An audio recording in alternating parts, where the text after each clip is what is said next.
You know what? You have to fill the. Everybody out there who's watching this.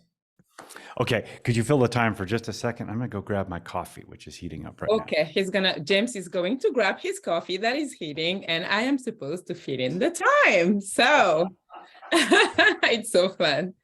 I hope everyone is well and that you're all ready to spend a wonderful Christmas. A Merry Christmas. Yeah. Whether you're spending it with, a bunch of people or a couple of people or just by yourself or whatever you're doing. So I'm gonna spend it with my good friend Sarah. We've been spending it. Maybe this is going to be the third or fourth time she's coming with us. And she likes that she can dress up and come So and join. You mean going to the Christmas service tonight? No, for Christmas Eve dinner. Oh, like okay. Fancy dinner. Yeah. Yeah. Or like Noel, I was talking yesterday with my best friend Amina in France. You met Amina when I was in Paris, yes. And she said, "Oh, we're gonna do we're not going to do Christmas on Christmas. Her parents are coming today." And she said, "We're gonna do Christmas on Sunday." I'm like, "Yes, but Christmas is on Sunday." That's right. Christmas is, Christmas exactly. Is on Sunday but in France, like the Christmas is a Christmas Eve, the big thing. Oh, so that's the big deal in France. We rather celebrate than on Christmas Christmas morning. Eve. Yes. Yeah. So they're not going to do Christmas Eve. They're going to do Christmas Day. I'm like, it's even better because it's the real Christmas. And then Christmas morning is just going to be with your family, or do you have? For me? Yeah. Yeah. Christmas Eve, Christmas Day, we always do. We're in our pajamas all day. And, nice. Usually we eat leftovers, but for the past 3 to 4, actually, we were invited because most people in America celebrate Christmas on Christmas. Yeah, they have a Christmas Christmas dinner. Yeah, so we went to our friends the Richardsons for the past 3 or 4 years. We went to them on Christmas afternoon. Yeah, but tomorrow we're just gonna stay home. We didn't have an invitation, so we're gonna do a raclette tomorrow. I talked about it yesterday. Oh, like the cheesy. Oh yeah. That sounded. That's tempting to try that myself. But it's heavy. It's heavy. I was still speaking with Amina yesterday, and she said she did that last year. They had the Christmas Eve dinner, and then they had the raclette in the evening and the next day. And she said she was sick for 3 days because of the cheese and stuff. She's like, "I don't recommend." I'm like, "Okay, thanks for letting us know. We're gonna go." 'Tis the season to indulge. Right. And you don't want to go. So you get so full that it's painful. The thing is, I don't like that. I don't like to be uncomfortably full. So I just, Yeah. So do you have a ritual for the morning with the kids and the presents? Is there a certain way that goes or? Oh yeah. On Christmas Day, they wake up at like 5:36 because they can't wait. So excited. Yeah. And then, they went downstairs, and then I have my camera, and we were watching actually the movies from the past years. And Bella Jo was like, "Oh, look me, I was little." And so she enjoys it. Yeah. So they, spend their time with the presents and start playing. So it's fun. And we are in our pajamas, all day. That's very fun. That I love that. That's it's what I associate with my childhood is although my dad would have a thing where he had to give, if we were at his house, he had to give a sermon on the life of Christ, often accompanied by Handel's Messiah on LP, which I really, I really secretly enjoyed that part of it. But I think my brothers and my sister and one time my fiance came with us and visited, and I was like, well, okay, I've met your family, but my family is a little more on the weird. Weird because they the spectrum. Why would you say that? Weird because they share. Like for me, it would be amazing. They wouldn't be weird to me. Well, everybody has their own quirks, Did she found that weird because Christmas is about Christmas, so it's not surprising to hear a message about Christ, right? Well, yeah, it's not surprising in our household. I'm not sure what got my dad into that, but he was, he's always very, very, whenever we had an occasion to talk about the gospel of Jesus Christ or, Easter or Christmas, especially, he would. Yeah, because he believed in it, right? He was a very fervent believer Devout. in, yeah, they're very devout. I like that. Yeah, Yeah. I think that it's good to hold a belief, right? Yeah. Again, as this morning I was listening to Michael Singer. He has a great interview, and Uh-huh. he quoted his favorite sentence from the Untethered Soul, no, the Living Untethered, and Living I'm going to Untethered. share that with you later. But the girl who was interviewing her was saying that, you know, she was very spiritual, but at the same time, very like kind of, you know, she had a PhD in neuroscience, you know, so she very curious about the psychology side, understanding the mind, but she's also very spiritual. And I love that, you know, both can coexist. But Michael that's one of my realizations over the past year, especially in the past 4 years, probably, is that, yeah, maybe the spiritual thing and the neuropsychology and the quantum physics and all of this stuff, maybe there's an integration between them, and they're not exclusive of each other. They are not. And you know what? That was a big discovery for me, because when I was, you know, just solely a Christian, I feel like I had a very narrow view of God, the God I believe in. Mm-hmm. And, you know, since I'm curious and, you know, open up to listening to others to try to understand them and not just judge. The biggest thing is that God has become so much bigger for me. And I feel like that's amazing. I feel like every other thing, whether they call it new age or spiritual, or I feel like it just makes my Jesus, my God, even bigger. Because I love that. Everything that's amazing. Everything that those religions, those things say, has been said by Christ. You know? And so it amplifies your belief. My belief, it does. Spirituality, It does. And I found that fascinating.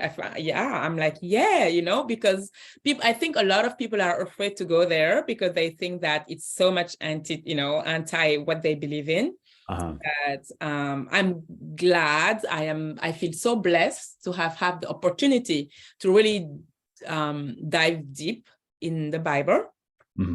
And, you know, studied it and was about, you know, to become a pastor or something like that. That's right. We've talked about this a little bit before. You know what? Let me just stop for a second.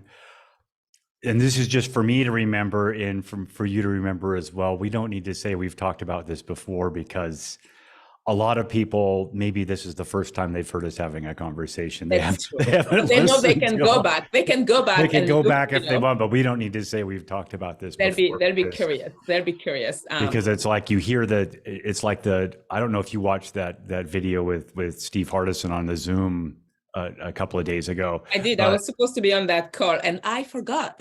Oh well, it was in the evening. I went to bed. I said to Steve, I'm sorry, I just forgot. I went to bed with my daughter, because I'm part of the Indian, you know, the organization of that. And I was supposed to be on it. And anyway. Well, I would go back and watch it if I were you, because it's very good. It was very good. But anyway, what he's saying is, I know a lot of you have heard this story before, but listen to it again as it's the first time. Yeah. And you always learn things. Yes. Yeah. And that's the Bible too. You know, that's what we're talking about. You can say, oh, I know it all. Every time I think that's the power of God. Every time that you read it again, you find something new, you know, God speaks to you differently. Yep. And it's that, you know, going back over and over again to the things, because what I love about what Steve said though, is that you become a new person every day. Like me today, I am not the person that I was a year ago, even yesterday. So I've learned new things. I have, you know, undone some other things. So the way I'm listening to it today is in the lens of who I am today. So it's never the same. That's true.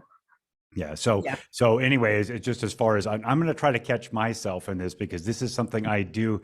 And I was called out when I did my doctoral thesis about this in my writing style. You don't have to say, as I said before, or as I mentioned before on page 28. Fair enough.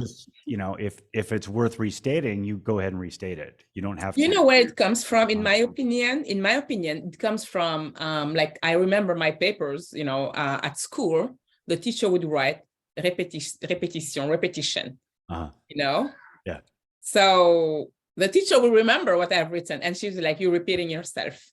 So I think for Brigitte, for example, my friend that I know watches us every day, when she hears I've talked it before, she can say, oh yeah, that's true.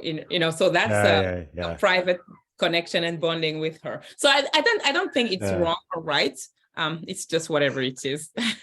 But also the other thing is we don't have to necessarily go, oh, well, we've covered this before, and so we don't have to cover it again. Why not? It's okay. Because that's, if you think about any of the people that I really admire who are doing podcasts or content like that, they talk about the same thing over and over again in different ways. So that's fine. That's fine. I'm a little distracted because I'm hearing my daughter crying, and I'm like, oh. Yeah. Anyway, so God, all that to say that for me, God is bigger. I see. That's just and that's Michael just Singer amazing. said, I love Jesus because of the I love his teachings, and he quoted a message, a verse from I think Matthew, but I don't remember. It was an hour and a half interview.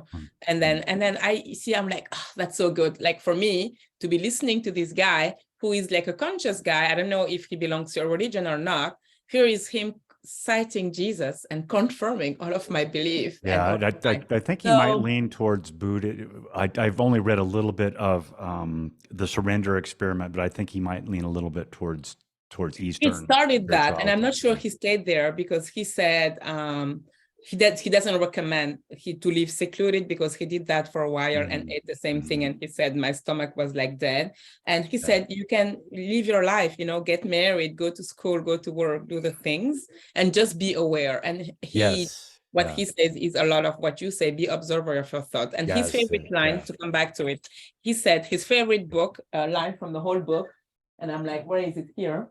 This one, Living Untethered. That is an amazing book, honestly. It's been one of the mind blowers for me this year, for sure. A lot of notes on it. And he said his favorite book note of all of this book is the moment in front of you is not bothering you. You are bothering yourself about the moment in front of you. Yeah, that's so good. And I'm like, wow. I love it again. The moment in front of you is not bothering you. You are bothering yourself about the moment in front of you. And he gives this example. He said, you're driving your car and the person in front of you is driving super slowly and you're about to go nuts. He said, you catch yourself. Don't get in that neurotic part of your brain. He said, that is where that will cause you trouble. Sing a song, do something else, and just enjoy it. And he said, so the distance between you and getting angry is going to be greater and greater, because you caught yourself observing that. Actually, what's wrong with that person driving slow? It's me thinking, oh, I'm going to be late. It's your judgment. It's your judgment of them. And the consequences that you're imagining that are going to happen because you didn't drive as fast as you wanted. Late. Maybe I'm going to. Anyway. I remember I went with Corvo one time. There was a package that was supposed to have been delivered to our house a couple of weeks ago, and it wasn't delivered. And so somebody recommended that they go to one of the post offices in town where they deal with that, where they have the packages that aren't delivered. And so we go there and there's a huge line of people waiting. And I remember that was my first experience with, well, I can choose how to think about this. We went here and we're going to be in line for 45 minutes. And so I can choose to be angry about it. I can be angry at the people in front of me for the way they're dealing with the clerks or whatever, or I can just stand here and be like I always say, the loving observer of my experience right now. It's like, how can I make this the best moment there is? Because and make really a choice and do a choice. Somebody else said, and I don't know who it was, but he said, like, your power is in between that moment, between the stimuli and the response. Those little seconds, because like it's you responding to things instead of reacting. you know, Yeah. serve somebody, like I can help it. You can always help it. And that's where they say that's where your freedom lies. That's where Yes. your free will can be in action, you know, in Yeah. that short. So your freedom is in your response. Oh, completely. The Your freedom is in the response you reacting. create. Yeah. I agree with you. And reacting show that actually you're a slave, you're Yes. addicted, you are indentured because you are doing something that you can help. Yeah. So you're not, you know, in possession of your Yeah. yeah. So it's So fascinating. that's the work. That's the work for all of That's us, the I work. think, right there is Yeah. to create our what we're going to be. Our experience. We Yeah, create our experience. Yeah. And, you know, just listening to all of that, I feel so excited about next year, about the end of this year. And I would probably share about that after Christmas. But frankly, it makes, yes, Han, laisse-la venir, c'est pas grave. It makes everything so simple for me. Viens, ma chérie. Yeah. Come with me, baby. It makes for me everything so simple, so easy, so you know, just okay. Everything is gonna be okay all the time. So I love it. I love it. Well, we'll go ahead and cut that there. This was a very I like this conversation today, and I would say to you, I just when you said that your experience of God has been just amplified this year, I think that's just astounding.